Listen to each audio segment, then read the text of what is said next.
E o ex-presidente Luiz Inácio Lula da Silva foi entrevistado pelo jornalista Reinaldo Azevedo na Band News FM com transmissão do Band News TV. A conversa, durou aí 1 hora e 20 minutos. Vai ter a partir de agora uma análise do cientista político Cláudio Couto, que está conosco. Cláudio, boa noite, tudo bem? Boa noite, tudo bem, como vai? Tudo ótimo. Cláudio, qual é a avaliação que você faz dessa conversa aí de 1 hora e 15, de Reinaldo Azevedo com Luiz Inácio Lula da Silva?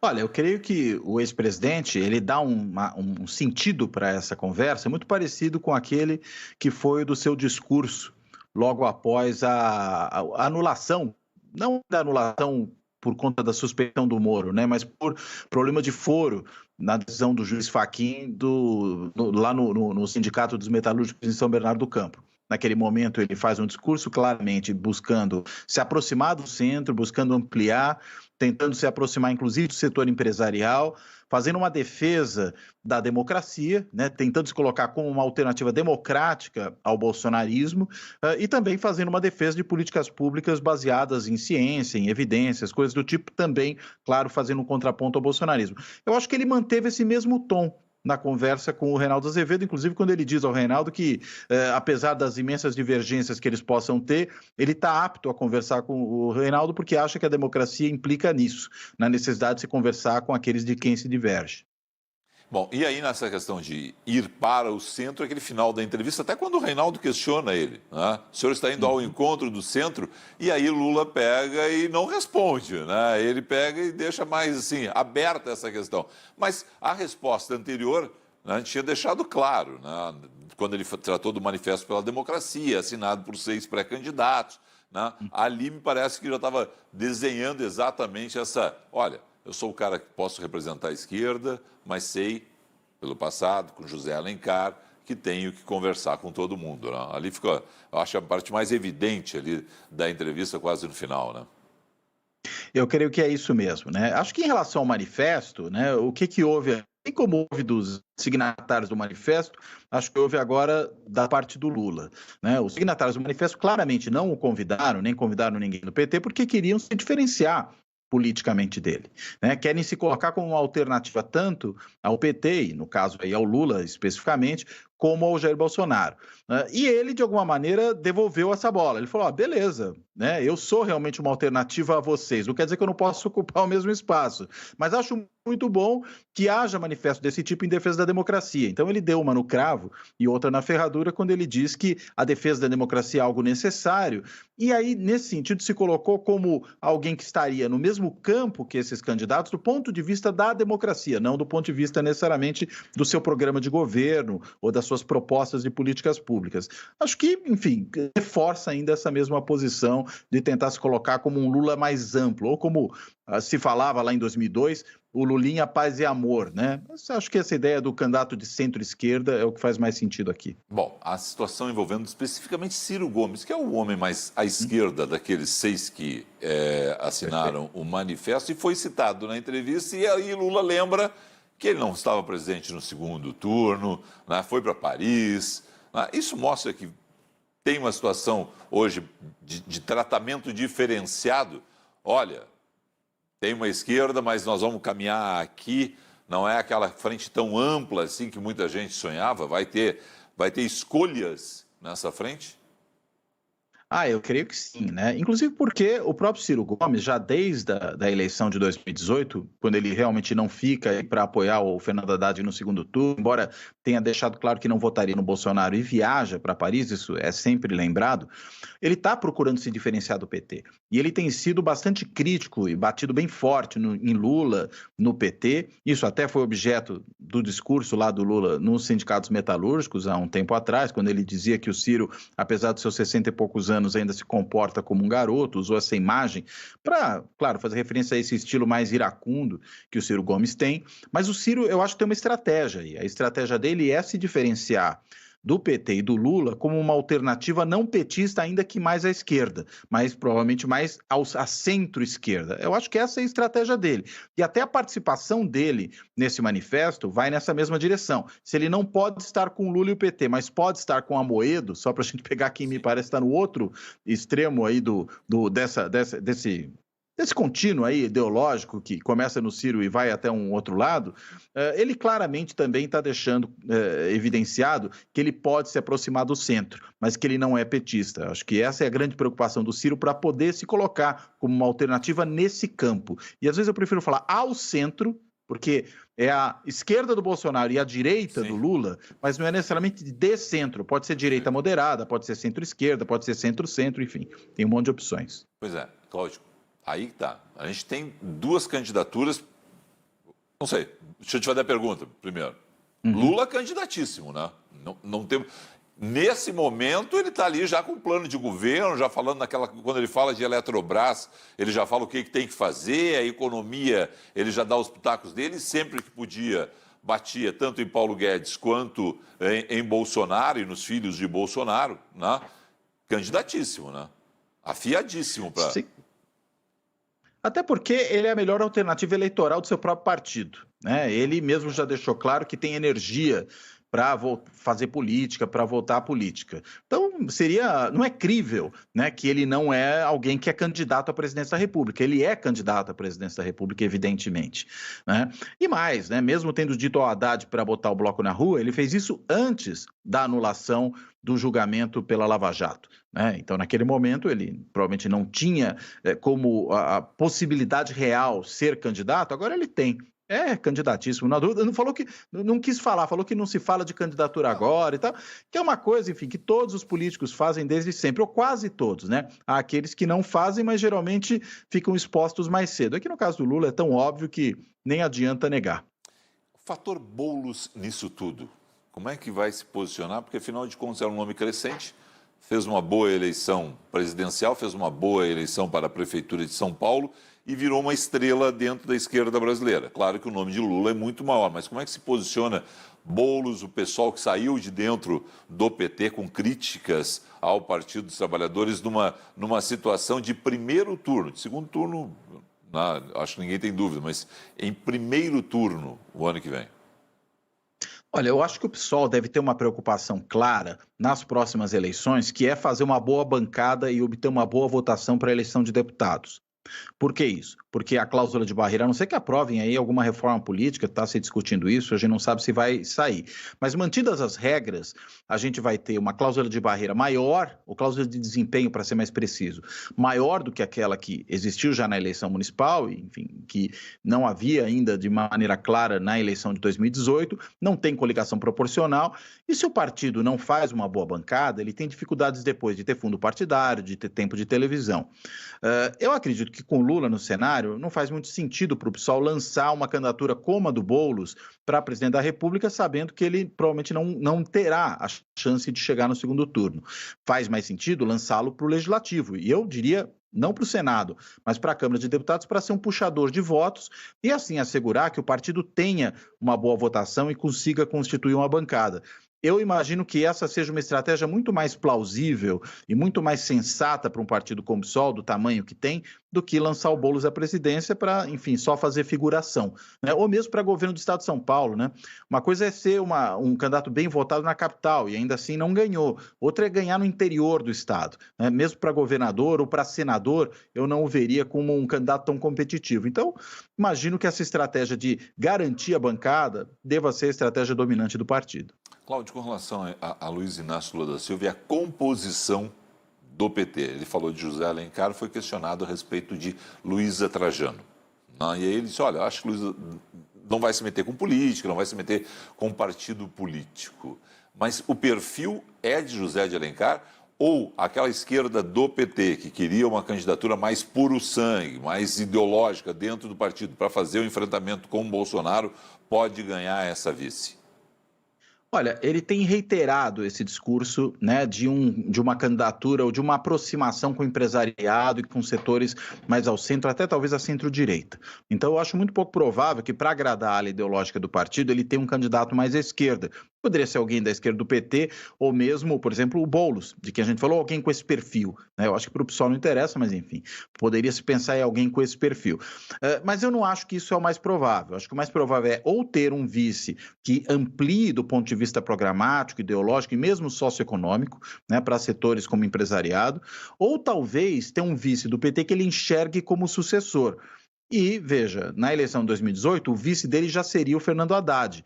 Não descartaria que o Fernando Haddad pudesse novamente ser o vice dele. Não é alguém da ala mais à esquerda do partido, pelo contrário, é um político moderado, um político da ala talvez que mais dialogue com o centro dentro do PT, é alguém mais jovem que o Lula e que ele de alguma maneira já apontou como um possível sucessor. Eu não descartaria essa possibilidade. Então acho que fica entre as duas, entre ter o seu possível sucessor e aí um candidato do PT, uma chapa puro sangue, ou ter alguém que realmente amplie, né, para esse segmento empresarial, para as classes médias e mesmo para os partidos de centro-direita. Bom, do outro lado, o que parecia ser a troca de um ministro virou uma mini-reforma ou uma reforma, porque 6 ministros e mais 3 comandantes das Forças Armadas.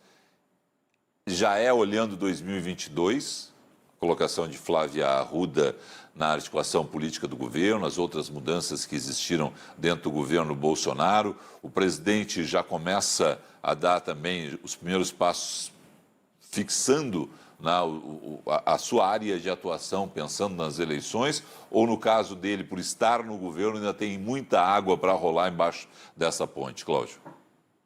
Olha, acho que ainda tem muita água para rolar. E é bom lembrar o seguinte, do Centrão mesmo só entrou a Flávia Arruda. Né? Quer dizer, a gente não tem mais ninguém que tenha ocupado postos nessa reforma ministerial. No caso do chanceler, a gente teve um chanceler que sai muito por pressão, porque estava completamente inviabilizado numa série de frentes, inclusive na relação com o Congresso, como ficou claro na situação que passou no Senado, depois no embate que teve com a senadora Cátia Abreu e a reação que os senadores tiveram, mas quem foi indicado foi um diplomata, um membro da carreira do Itamaraty, que, claro, é preferível, mas, por exemplo, não foi um político que poderia ser o chanceler e que representaria mais diretamente o Centrão. E aí, toda a mudança, o que ficou realmente, digamos, ressaltado nela, foi aquilo que ocorreu no campo da defesa e com os comandantes militares. Me parece que o Bolsonaro fez foi aproveitar esse pacotão para tentar colocar tudo na mesma embalagem. De um lado, tirar um pouco o foco da questão da política externa, de outro, dar lá alguma coisa para o Centrão ficar mais feliz, e aí, claro, na articulação política, porque é quem interage com o Congresso, e aí a posição dela é estratégica desse ponto de vista, mas acho que a principal preocupação do Bolsonaro era realmente aumentar o seu controle sobre as Forças Armadas. Só que nisso aí, a meu ver, ele não se saiu bem. E não saiu bem por quê? Porque, primeiro, para a comandante do Exército, que é a principal das 3 forças, a mais forte delas, foi justamente aquele general que havia sido um pomo de discórdia para o Bolsonaro um pouco antes, por conta daquela defesa que fez das medidas sanitárias. Então, na realidade, o Bolsonaro, pelo jeito, teve que aceitar alguém que não é aquele que ele preferiria. A gente não tem uma sinalização das Forças Armadas de que elas estarão alinhadas ao governo ou partidariamente ao bolsonarismo. Muito pelo contrário, o que existe é uma tentativa de segurar o Bolsonaro. Então, eu acho o seguinte, que a prioridade foi muito mais para Forças Armadas do que para Centrão. O que foi para Centrão foi pouco, e o que foi para as Forças Armadas não saiu exatamente como o presidente pretendia. Então, na realidade, foi uma grande confusão. Acho que o Bolsonaro acabou saindo menor dessa situação do que entrou nela. Permita que eu volte ao Manifesto da Democracia de ontem. Né? Claro. São 6 pré-candidatos presidenciáveis. Né? Você tem ali 2 do PSDB, Eduardo Leite e João Dória. Um deles vai representar o partido, vai depender do momento, e tem outros... 4 de outras siglas. Dá para fazer composição ali? Você imagina que podemos ter composição entre eles e isso já pode estar sendo tratado naquele grupo de WhatsApp deles ali? Isso é uma evolução? Ou vem realmente alguém de fora desse espectro político para tentar ocupar o centro entre Lula e Bolsonaro? Olha, eu acho que pode sim haver composição. Até agora não surgiu nenhum nome que, digamos, faça sentido nesse campo ao centro entre Lula e Bolsonaro que possa ser viável, pode ser até que apareça, mas não consigo imaginar quem seria e não apareceu. Esses são os nomes que estão postos. E eu acredito que existe sim aí a possibilidade de uma composição. E acho que essa articulação já facilita que isso ocorra. Não é necessariamente um indicativo de que acontecerá, mas é um indicativo de que pode vir a acontecer, né? E aí acho que tem uma série de candidatos ali que são complementares, né? Ciro Mandetta, por exemplo, não estou dizendo quem seria a cabeça de chapa, você tem um candidato mais à esquerda, um candidato mais à direita, um do Nordeste, outro do Centro-Oeste do país, da região ali do agronegócio. Então, enfim, dá para pensar numa chapa que se combine.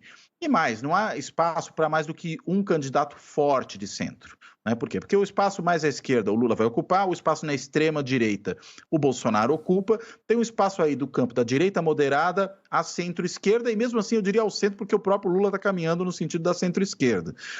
É preciso compor. E eu não acho que, havendo um candidato forte nesse campo, que ele se torne, digamos, algum candidato fraco diante das outras duas alternativas. Mesmo porque a tendência daqui até o final do governo, e as pesquisas estão mostrando isso, é um enfraquecimento do Bolsonaro. E ele se enfraquecendo, perdendo popularidade, os efeitos da pandemia aparecendo, a economia demorando a retomar, enfim, os sinais são muito ruins no campo econômico, e ele tendo a sua popularidade mais erodida, ele corre o risco de não ir sequer para o segundo turno. Ou seja, existe a possibilidade de uma disputa no segundo turno em 2022 entre Lula e esse candidato que viesse viabilizar no centro, que ainda é uma tese, ainda é uma possibilidade, mas eu acho que tende a ocorrer, né? E eu acho que também tende a ocorrer por alguma aliança entre esses seis. Talvez não entre todos os seis, mas entre uma boa parte deles, acho muito provável. Bom, essa é uma composição que eu imagino que já esteja em andamento, porque afinal de contas ninguém vai deixar para a última hora, né? E você, só para fechar, você imagina que teremos de novo assim 9 candidatos, 10 candidatos, né, que possam de alguma forma pegar um espacinho ali, mas na hora, pelo jeito, vai ser 2 ou 3, né? Não vai ter muito espaço em 2022, um ano pós-pandêmico, com tudo que está acontecendo, para a gente pegar e ficar com um leque muito grande de candidaturas. Só se alguém, a exemplo do que você falava antes, pensar, olha, estou lançando candidato pensando na bancada federal, estou lançando candidato para marcar uma posição, mas com chance de vitória mesmo, parece que não tem espaço para muita gente não, né? Eu creio que não. Acho que as eleições de 2018 foram atípicas desse ponto de vista, porque havia ali uma grande crise do sistema partidário brasileiro. Não que nós tenhamos resolvido por completo essa crise, mas ela amainou, né? E como mudaram também as regras, esse tipo de estratégia de ter um candidato majoritário, né, a governador ou a presidente, para puxar candidatos proporcionais, isso pode ser resolvido no âmbito estadual. Você pode lançar candidatos aos governos estaduais, nos estados onde o partido é um pouco mais forte, mas não precisa necessariamente lançar para presidente da República. Então, eu acho sim que é provável que a gente tenha uma redução, inclusive também em função dessa questão de estratégia. Acho que, dada a polarização entre o Bolsonaro na extrema-direita e o Lula na esquerda, a tendência é que quem quer se viabilizar entre esses dois tenha que buscar uma aliança mais ampla, porque senão o risco é dividir os votos e aí ficar sem a chance de ir para o segundo turno. Plebiscito mesmo, né?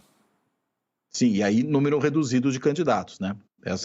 Vamos dizer, essa é a consequência desse tipo de estratégia.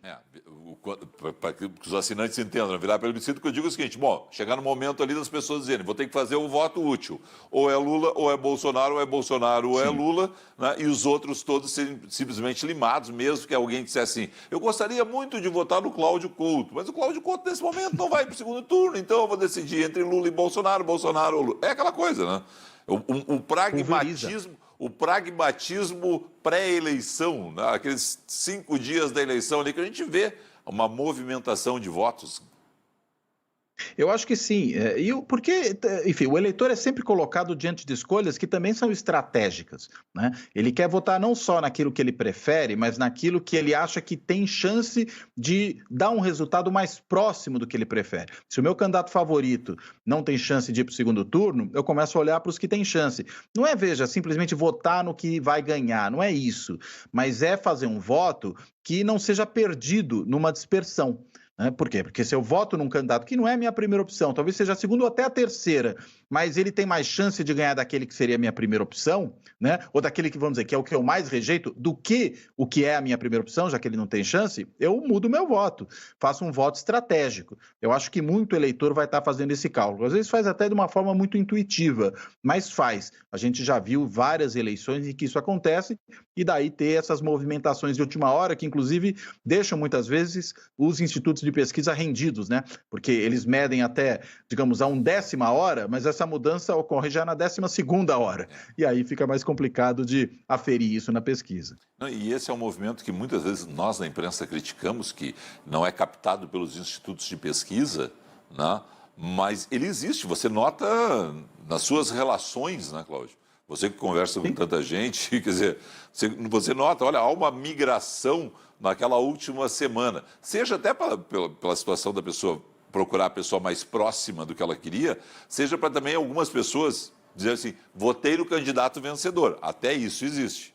Né? Aquele desejo da pessoa de achar que com o seu voto está definindo a eleição. Bom, a gente se afastou da entrevista. Né? Desculpe, mas a gente foi abrindo várias questões, e até porque eu acho que realmente a grande questão é, Lula se mostrou candidato em 2022, ele está competitivo nesse momento. Faltou alguma coisa da entrevista ainda para ressaltar, Cláudio? Olha, eu acho que uma coisa importante também é o reconhecimento que o Lula faz quando se fala da política econômica do governo Dilma Rousseff, que houve um erro ali. Né? E ele fala disso quando trata especificamente da questão das desonerações, que foram longe demais, que isso foi um equívoco, que não se pode repetir esse tipo de erro.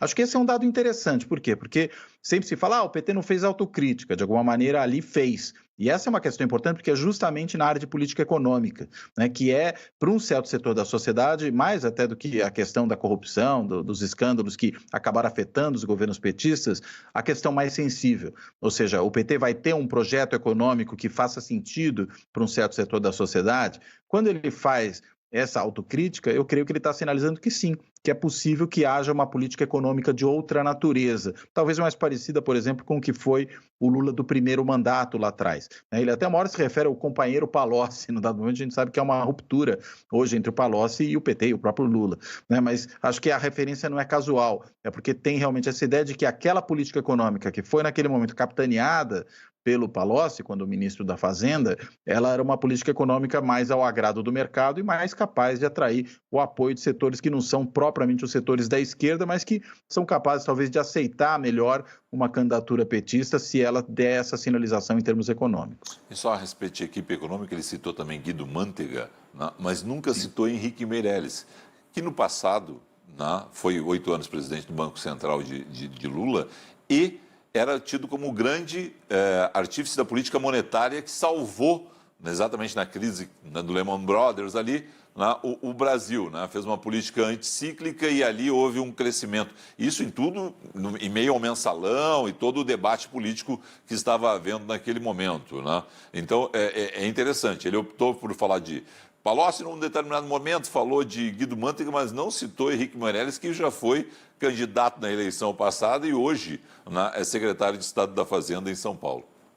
Um Dória, talvez até essa seja uma das razões para não ter feito a menção. Às vezes também não calha, né, de mencionar todo mundo, mas talvez o fato de hoje, de ter participado do governo Temer, né, como ministro da Fazenda, também, né, e depois estar no governo Dória, talvez essas razões tenham levado o Lula a preferir não mencioná-lo. É bem possível que isso aconteça. Não, mas é interessante, né, porque a gente fazia esse destaque. Olha, política econômica é muito traçada por Henrique Meirelles. Ele citou os outros. No passado ele citava Meirelles. Henrique Meirelles, né? E citava inclusive como alguém que ele foi resgatar dentro do PSDB, deputado federal eleito naquele momento, para ser o presidente do Banco Central, mostrando aquela aliança que ele falou, né, com o José Alencar do trabalho e do empresariado.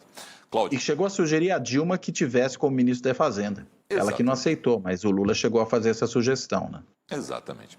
Cláudio, quero agradecer muito a você aí pelas suas análises, informações, opiniões, né, e desejar uma ótima noite. Obrigado mesmo. Obrigado a você, boa noite a quem nos assiste. Conversei com Cláudio Couto a respeito da entrevista de Lula e a gente já avançou, né, sobre esse quadro eleitoral de 2022, porque, afinal de contas, durante toda a entrevista ela foi pontuada em vários momentos, né, pela eleição do ano que vem. Lula se mostra candidato, não admite nesse momento, não é a hora de admitir mesmo, é uma estratégia de todos nesse momento, né, se colocarem como pré-candidatos, mas todo mundo tem no radar o Palácio do Planalto.